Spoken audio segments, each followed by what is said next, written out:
Hey guys, in this video I'm going to show you the ways on how you can recover deleted CapCut project. So to recover your deleted CapCut project, you have to follow the steps. First of all, go ahead and open up your CapCut application. So in most cases, the deleted CapCut videos or deleted project will be stored in your recently deleted folders.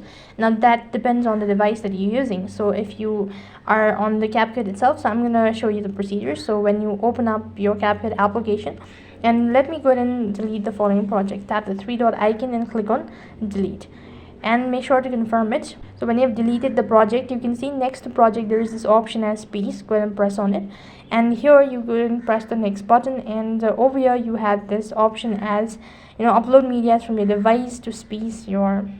So when you press on space, you should be able to find your deleted project that you recently deleted.